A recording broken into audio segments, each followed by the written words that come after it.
Hello student, welcome to under studies on myself Anjali. जैसा कि हम पढ़ रहे हैं राजस्थान के भौतिक प्रदेश, हमने अपने टॉपिक कंप्लीट किए थे। हमने जैसे उत्तरी पश्चिमी मरुस्थल को रीड आउट किया था, फिर हमने इसके आता है वो हमारा है पूर्वी मैदानी भाग। देखिए ये भी एक इम्पॉर्टेंट टॉपिक है, मोस्टली आप कोई सा भी एग्ज़ाम दो तो क्वेश्चन इसमें से आ ही जाता है। देखिए पूर्वी मैदानी भाग के बारे में आप स्क्रीन पे देख पाएंगे कि आपको दिख रहा है कि पूर्वी मैदानी भाग कौन कौन से ज़िले के अंदर विस्तृत होता है। कि आप स्क्रीन पे देख पाएंगे कि देखिए जो पूर्वी मैदानी भाग होता है ये कौन कौन से ज़िले के अंदर आता है। देखिए ये हमारा आता है जयपुर में आ गया, अलवर आ गया, भरतपुर आ गया। देखिए आपको स्क्रीन पे पूरा दिख रहा है, जयपुर हो गया, अलवर हो गया, भरतपुर हो गया, धौलपुर हो गया, सवाई माधोपुर हो गया, कोटा हो गया, करौली, कोटा और बूंदी ज़िले के अंदर आता है। देखिए हम इसे वापस से रिपीट करते हैं, आप इसे स्क्रीन पर देखिए कि ये कहाँ कहाँ पर आता है। ये देखिए जयपुर हो गया, अलवर हो गया, भरतपुर हो गया, धौलपुर हो गया, सवाई माधोपुर हो गया, कोटा हो गया, करौली हो गया। ये हमारा राजस्थान का पूर्वी मैदानी भाग, इसे आप मैप पे देख लीजिए।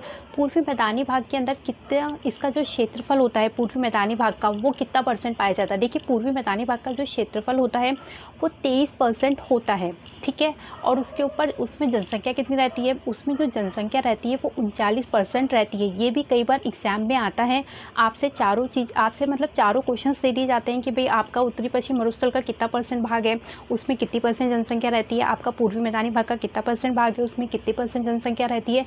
तो आप ये चीज़ भी अपने माइंड में रखना कि ये 23% होता है और इसमें 39% जनसंख्या रहती है। उसके बाद में आप नेक्स्ट देखिए स्क्रीन के ऊपर कि ये जो पूर्वी मैदानी भाग है हमने इसको कितने भागों में बांटा है। हमने इसको देखिए 4 भागों में बांटा है। यहाँ आपको स्क्रीन पे दिख रहा है कि हमने इसको 4 भागों के अंदर डिवाइड किया है। फर्स्ट नंबर पे देखिए कौन सा आ जाएगा, यहाँ पे चंबल बेसिन आ गया, फिर यहाँ पे बाणगंगा बेसिन आ गया, फिर यहाँ पे माही बेसिन आ गया और 4 नंबर पे आ जाएगा हमारा बनास बेसिन आ गया। देखिए एक बार मैं इसे वापस रिपीट कर देती हूँ। राजस्थान के पूर्वी मैदानी भाग को 4 भागों में बांटा है। फर्स्ट नंबर पे चंबल बेसिन हो गया, सेकंड नंबर पे माही बेसिन हो गया, थर्ड पे बाणगंगा और 4 नंबर पे बनास बेसिन हो गया। देखिए अब हम इसको विस्तार पूर्वक पढ़ते हैं। फर्स्ट नंबर पे हमारा आता है चंबल बेसिन। चंबल कौन कौन से ज़िलों में बहने वाली नदी होती है, तो देखिए आप स्क्रीन पे देख लीजिए कि जो चंबल बेसिन होता है वो राजस्थान के कोटा, बूंदी, झालावाड़, सवाई माधोपुर, करौली और धौलपुर ज़िलों के अंदर चंबल नदी बहती है। चंबल नदी के इन ज़िलों का भाव क्षेत्र को चंबल बेसिन कहते हैं। देखिए मैं इसे वापस रिपीट कर देती हूँ। चंबल बेसिन कहाँ कहाँ पर होता है, कोटा में होता है, बूंदी में होता है, झालावाड़ में होता है, सवाई माधोपुर, करौली और धौलपुर ज़िले में होता है और इस ज़िलों के भाव क्षेत्र को चंबल बेसिन कहते हैं। इसे हम बीहड़ क्षेत्र भी कहते हैं। चंबल बेसिन में जो गहरी गहरी घाटियाँ पाई जाती हैं उन घाटियों को हम क्या कहते हैं, उन घाटियों को हम बीड़ क्षेत्र कहते हैं। चंबल बेसिन में पाए जाने वाले बीड़ क्षेत्र डाकुओं का घर भी कहलाते हैं, ठीक है। उसके बाद सबसे ज़्यादा जो ये पाए जाते हैं बीहड़ क्षेत्र पाए जाते हैं, ये हमारे सवाई माधोपुर ज़िले के अंदर आते हैं।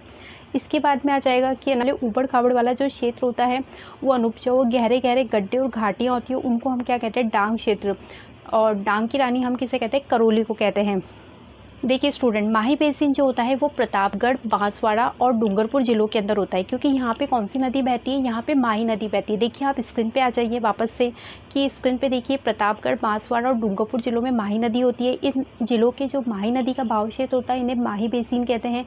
देखिए छप्पन का मैदान, ये बहुत ही इंपॉर्टेंट है कि प्रतापगढ़ और बांसवाड़ा ज़िले के अंदर कुल 56 गाँव का समूह होता है, इस कारण इसे छप्पन का मैदान कहते हैं। देखिए स्टूडेंट छप्पन का मैदान का क्वेश्चन जो फ्रेम होता है वो आपको 2 ज़िलों के नाम दे दिए जाते हैं। आप अपने माइंड में बिल्कुल फिट कर लेना कि प्रतापगढ़ और बांसवाड़ा हो जाएगा, ये बिल्कुल क्लियर आउट कर लेना।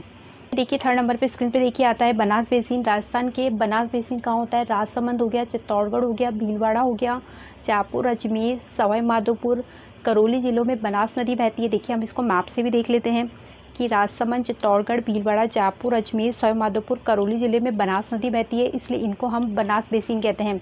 राजस्थान में बनास नदी के दक्षिण भाग को क्या कहते हैं, मेवाड़ का मैदान कहते हैं। उसके बाद में हमारा 4 नंबर पे आता है बाणगंगा बेसिन। बाणगंगा नदी कहाँ कहाँ बहती है? जयपुर, दौसा, भरतपुर, अलवर जिले के अंदर बाणगंगा नदी बहती है और बाणगंगा नदी के क्षेत्र को हम बाणगंगा बेसिन कहते हैं। राजस्थान में बाणगंगा नदी का बाणगंगा बेसिन के पूर्वी मैदानी भागों के सर्वाधिक उपजाऊ क्षेत्र माना जाता है। देखिए स्टूडेंट, आपने स्क्रीन पे कंटिन्यू देख ही लिया है कि कौन कौन से क्षेत्र कौन कौन से होते हैं। पूर्वी मैदानी भाग को हमने कितने भागों में बांटा है।